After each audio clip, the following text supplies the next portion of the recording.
A very good morning and welcome to LINKSTVI Pocket. And this is Arena 36+1, your political and current affairs probe show that gives you an insight into political trends as they break in and around the 36 states of the Federation, including the FCT, which is the +1. And of course, as you well know, this is where we talk about everything politics as it concerns this crimes, as it concerns Nigeria, as it concerns, the most populous black nation in West Africa, and of course, arguably of the world, right? And today we'll be looking at something that is very pertinent, something that is developmental. It is about the administering of COVID-19 vaccine on Nigerians. Now, it is no news the fact that we've had, the COVID-19 amongst us, and it's not just something that is about Nigeria as a country, but other countries have also, had a feel of what the COVID-19 virus brought to the shores of, our land, and of course, to the world. However, we have a guest who's going to be having, a very insightful discourse into the matter on ground. Is in the person of Mr. Jide Ojo. But just before we get our, attention on him, let me introduce myself. I am Uduak Daniel. Mr. Jide Ojo, welcome to LINKSTVI Pocket, and this is Arena 36+1. The pleasure is mine. That's right. Welcome. Now, we're looking at something that's very pertinent, something on the lips of many Nigerians out there, the idea of the Oxford AstraZeneca vaccine that has come to the shores of our land. That will be on March the 2nd of 2021. And developmentally, this is supposed to be seen by experts as a way to ameliorate or to, vaccinate, ourselves from the COVID-19 virus. And of course, giant strides being made out there, and the COVAX initiative bringing this platform for us to also, tap into acquiring some of these, vaccines in Nigeria. It seems as though about 3.9 million vaccines, about 4 million of these doses have already arrived, and matters concerning the distribution, matters concerning who should get it first and all of that, a reason. Now, we've had a doctor from the National Hospital, Abuja, getting the feel of the, jab, and then followed by the president and the vice president.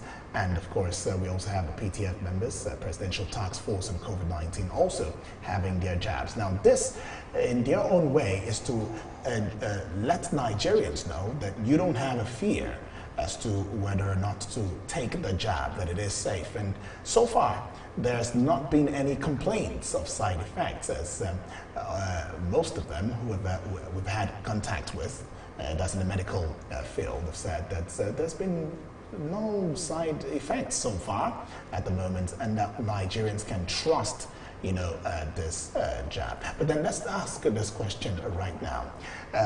Mr. Jide Ojo, you follow through the process from the time we had the COVID-19, in the shores of our land and all of that, that this caused the lockdowns and imminent poverty that is also, brought to the society and all of that. And now, do you think that as a country, that it wouldn't have been wise enough for us to, rather than depend on the international community for something that we may not perhaps call a cure, because they've not called it a cure. They only say it's a kind of vaccination to protect you against the virus. Do you think that as we are as a country, we should not by now have had our professionals put something together that is more indigenous, rather than spend billions, of dollars, just to acquire the AstraZeneca vaccine on the shores of Nigeria?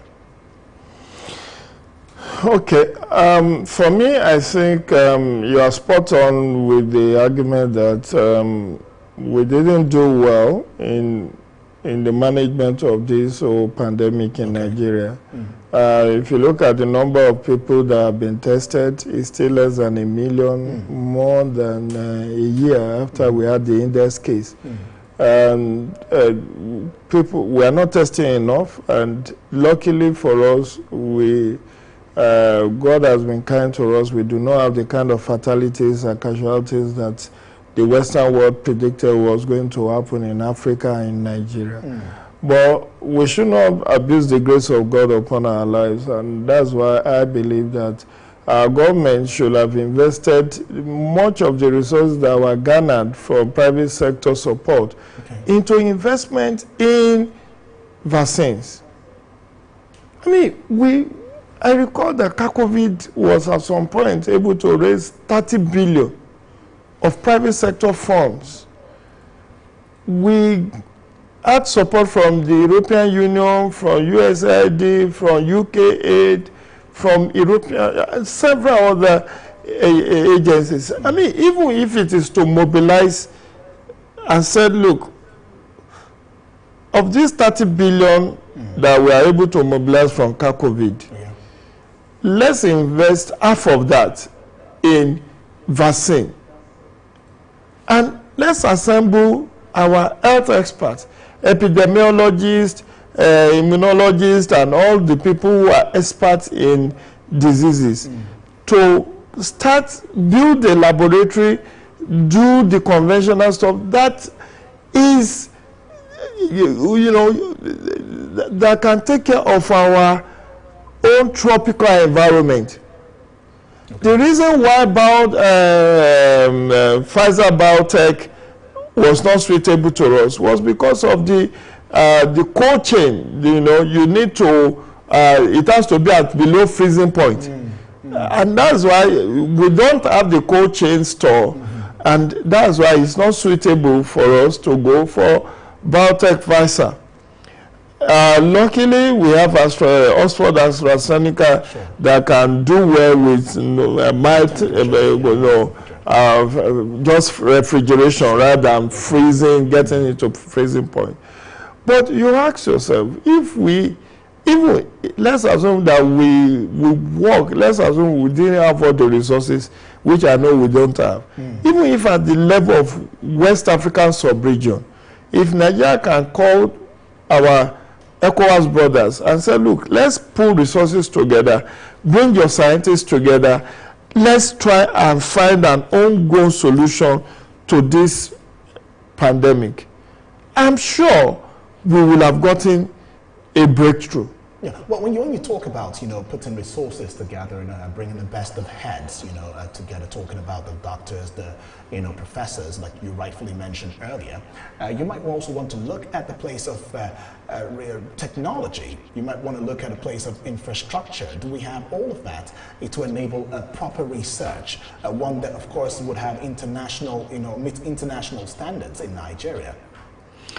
My brother, what infrastructure does Madagascar have that Nigeria does not have? If there is a will, there will be a way. Even if we don't have that infrastructure, we can build it. It's about life and death. It's all about life and death. If we know that this is a long distance race and not 100 meters dash, recall that 100 years ago in 1918 to 1920, when we had the last pandemic, global pandemic, which is Spanish influenza, it took 2 years. As at that time, if we learn anything, we can assemble the best experts across Ghana, Nigeria, Sierra Leone, all of us have our Nigerians in diaspora our diasporan citizens that we can invite to join our local professionals to say, look, this is it. Do you know what $1 billion is? Even in spite of our devaluation of currency. Let's put 15 billion on the table and say, all the immunologists and all of the experts, start the trials now. Start putting something together that can help us to vaccinate ourselves. This is a country of 206 million. If everybody were to get a jab, assuming without considering that we now trust and we want to now get the jabs, do you know how much the government is saying that they will spend on procurement of these jabs. Did you read in the dailies over the weekend that Nigeria is spending 10.6 billion on logistics? Not even logistics or distributing 10 points. less than 4 million doses of vaccine. Of AstraZeneca. You are spending 10.6 billion on logistics, transportation, storage, and all of that. For me, I think that is on the high side. And in fact, the former governor of Anambra State, in the person of Peter Obi, has also come out, on national TV to making, assertions that we are spending too much as a government. In fact, fingering this administration, saying that the monies that has been, earmarked, for the vaccine is too much, is way too much, that he could still get the same vaccines at a very, very lesser, rate. And it will still be the same virility, the same efficacy, and all of that. But then let's not even look into that one. And now let's get to the part of, Nigerians' willingness to get in the vaccine. Now, it's one thing to secure or procure a vaccine for a people. It is another thing to be willing to take the vaccine on the part of Nigerians. Now, let me even take you on a journey around some of the African, countries of the world. We've had celebrities, we've had some politicians, in quote, in Ghana, in Sierra Leone, who have also come out to saying that they are not taking the vaccine and that they do not trust the vaccine, the makeup of the vaccine, given the short time that the world, put those vaccines together, which is against a decade, or even more, and what we do understand that desperate times call for desperate measures, right? But then there are people out there who do not share the same notion with the federal government, who are not seeing the need to take this vaccine. I mean, the average Nigerian who just goes about his daily activity would say the only COVID-19 we hear about is the ones that we hear from politicians and in the news, that we do not see practical since COVID-19. Now, what do you think can be done? Or first of all, let's go from the part of, do you think that Nigerians are, we can say that they are okay to react the way that they are reacting? Well, they are right to have doubt or to distrust. But we do have a process. But what I want us to know, if you have lost a loved one, you will not doubt. You will reach out, you will get this vaccine. Okay. In December, I lost somebody very close, a professor. We were together at an event here in Abuja, and barely a week after, I learned he gave up the ghost at Gwagwalada Hospital as a result of COVID-19. This was barely a week. I mean, we parted on Tuesday, and then on Sunday, I've been told that the man is dead. So it tells you the story that unless you've really come across those who are victims of COVID-19, that's the people who can make younger, as we say in local parlance, that look, I won't take. Look at Dr. Sipran Agong, the first Nigerian to take that COVID-19 jab. He said he wished his father were to be alive. Wow. When this vaccine came to Nigeria, that possibly he would not have died because his father died of COVID-19. That's what I read. So if you have met people who had this, I have a seasoned broadcaster, my big boss in this industry, Mr. Ayinde Shoaga, who tested positive to COVID-19 while he was a general manager of NTA, Katsina. And you don't want to listen to that story. So if you have people around you who have received, who have been a victim of COVID-19, you even shunned to be among the first people to get this vaccine. When people say, oh, normal vaccine takes years to produce, yes, in time past, do you know that if you have cesarean section, you are likely going to do your naming ceremony in the hospital? But today, people have cesarean section, and the second, third day, they are home. Because of technological development, because of the level of sophistication, technological advancement, and breakthroughs in the field of medicine. It is no longer taking as long a time as it used to take. Okay. And you know, in those periods, there wasn't sufficient investment into research and development. Today, countries that have taken research and development a top priority, even will envisage that there could be an epidemic, and they will start doing the pilot. I mean, coronavirus is not new. And in fact, there are insecticides that says they can take care of coronavirus.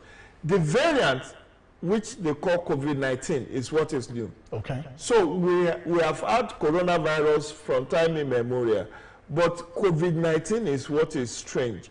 And now it's mutating. And you now can see celebrities that have died of COVID-19, lawmakers. There was a lawmaker that just got sworn in US that died in February.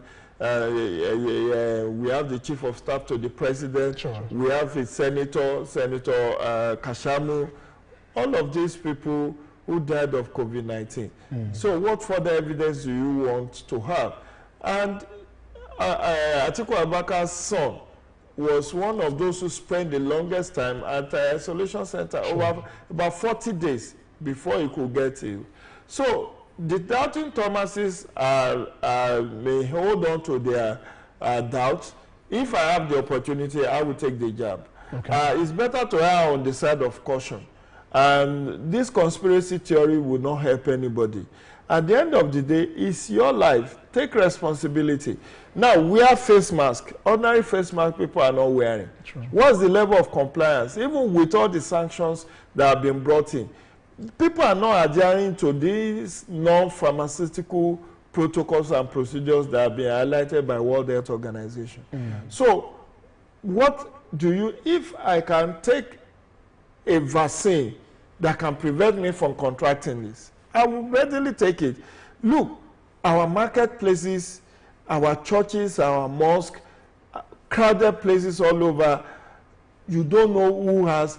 People are dying. Sometimes you don't know that what has killed that person may be COVID-19 because that person has not been tested. Until you test, you may not know.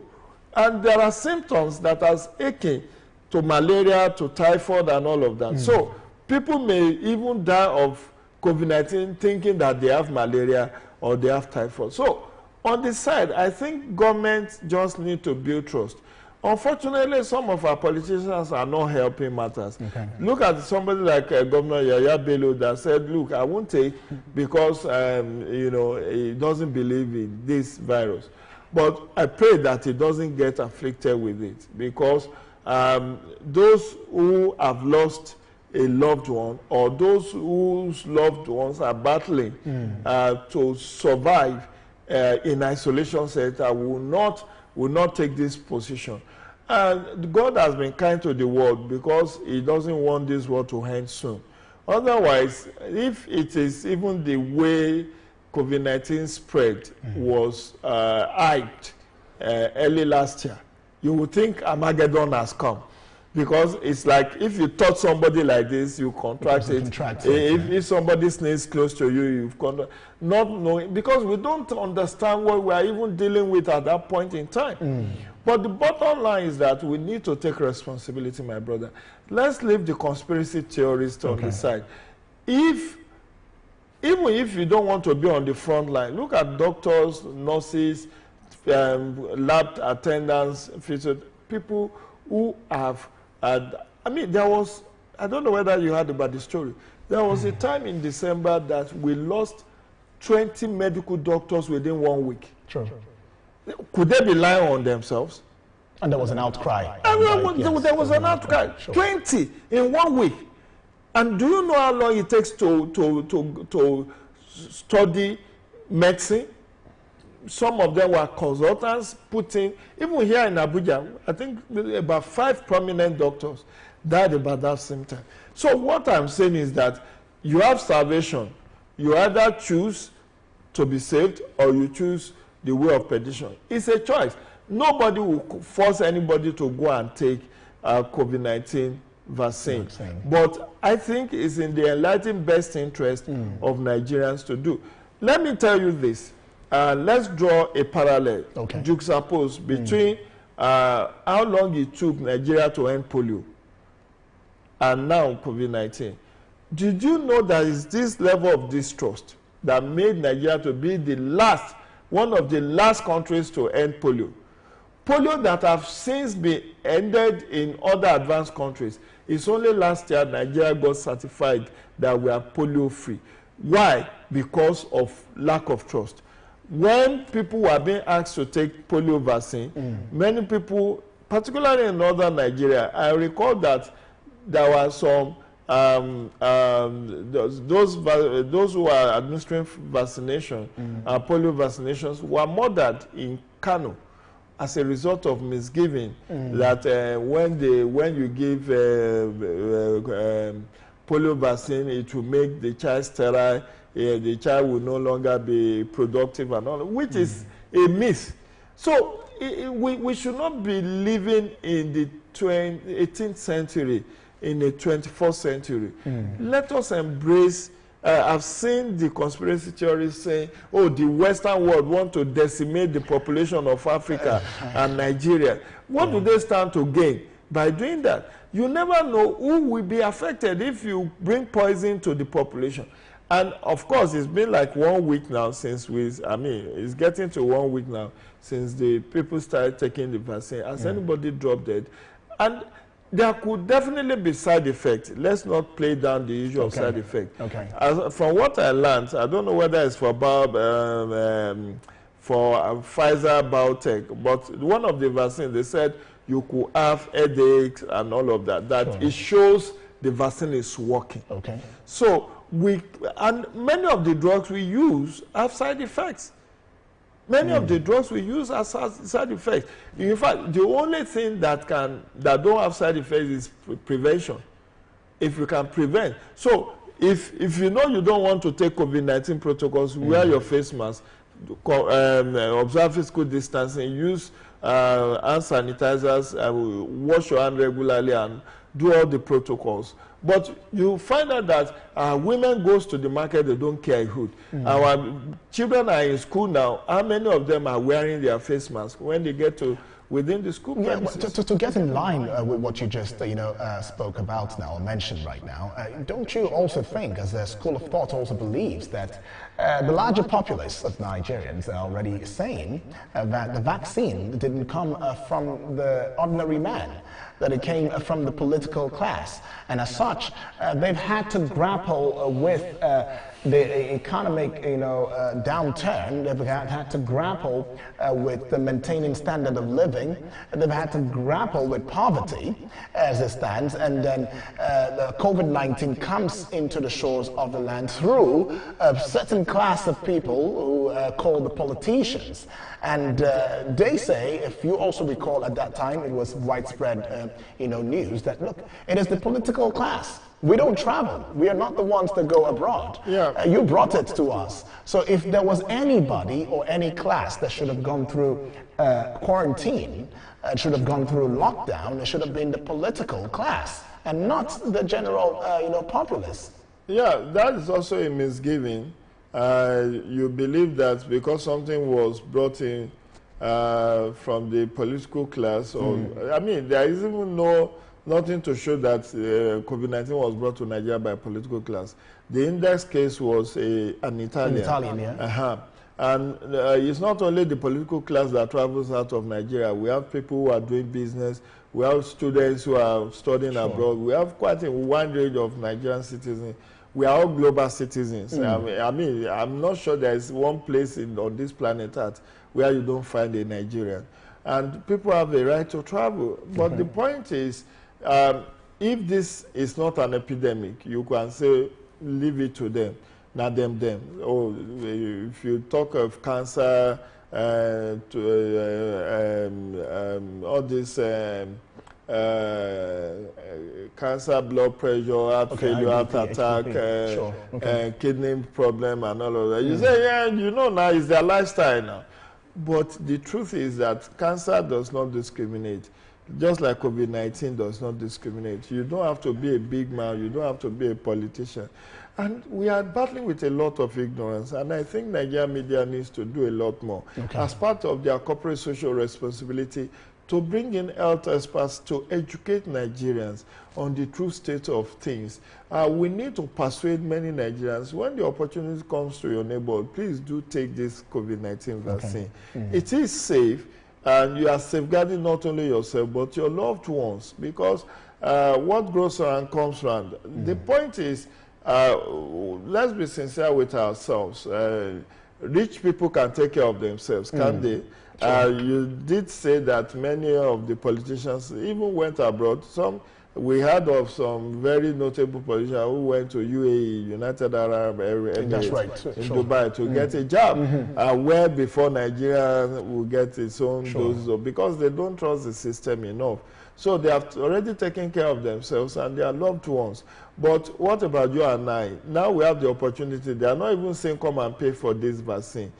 Take it in faith, prayerfully take it, because by the grace of God, I believe it is safe. I believe, yes, there could be a bit of international politics in the mix.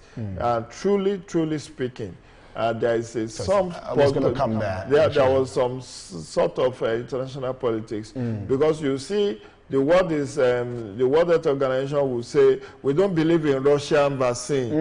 We don't believe the Russians did the right thing. We don't believe in Madagascar. But the Madagascar president said he was offered money. Yes. To maybe put a dose of poison in and all manner of that. So we don't really know what is the true position, but maybe we also yielded to that international politics by making sure that we behold to the Western world for our survival out of this. But you know, the Western world can afford to procure this vaccine. Did you hear that Canada had put down resources, money, to vaccinate its population 4 times over? 4 times over? 4 times. And that's why Gavi is an international which has our own Okoje as a member of the board. That's why they formed that alliance, global alliance for vaccine, to make sure that the poor countries like Nigeria, because in truth we are a rich poor country. We may be deceiving ourselves that we are rich. We are only rich in potentials and in resources, but those resources have not been exploited substantially to get us out of our poverty status. That's right. But the bottom line is that it has taken a lot of struggle to get these doses early enough to us in Africa. If it were to be left to the West, they can take care of their own population. And before you even smell vaccine, maybe in 2022. But here we are. The Americans and the Europe got their own about November, December last year. And by March, we are already getting our own in Africa. In as far as the efficacy has been tested and believed to be safe, what we do not know is for the senior citizen whether certain age can receive this vaccine without complications, whether pregnant women, nursing mothers can receive without complications. Those are the kind of things we should focus on in educating the masses. If you know you are pregnant, if you are a nursing mother, if you are 65 years and above, but if you are able-bodied like you and I, why shouldn't we get it? Well, to safeguard our own families from getting this the pandemic. Sure, the vaccine. Okay, the pandemic, basically. Well, you're right with that. I think the federal government, through the PTF and the NCDC, have also come out to saying that there's going to be in phases, right? So there's going to be phases from the 50-year-olds upwards, and then they'll be revising it for the 49-year-old to about, 30? Then from the 18 to 30 20 or 29, we know will now be the last, phase. They're looking at the high-risk people first before, the low-risk people. This is the size of it, so we cannot go any further. But there's something strikingly that you made mention of, the fact that there should be more sensitization, so that the general public will have a basic and a better understanding of what the vaccine portends. Well, we want to say a big thank you to you, Mr. Jide Ojo, for coming into the studio of LINKSTVI Parker and having this great conversation on Arena 36+1 today. We look forward to having more conversations with you on LINKSTVI Parker. It will be my pleasure. That's right. Let's play safe and let's stay safe. Let's take responsibility. Play safe and stay safe. Take responsibility. And of course, on that note, we call it a close for Arena 36+1, your political and current affairs probe show on LINKSTVI Parker. Remember, you can as well drop your comment as you watch this live video right now and underneath this video. And of course, let us know what you think about, the administering of COVID-19 vaccine on Nigerians. And in the next edition, we'll get to read your comments and of course, have more engagements with you. Until the next time, I am Udwak Daniel. Bye-bye for now.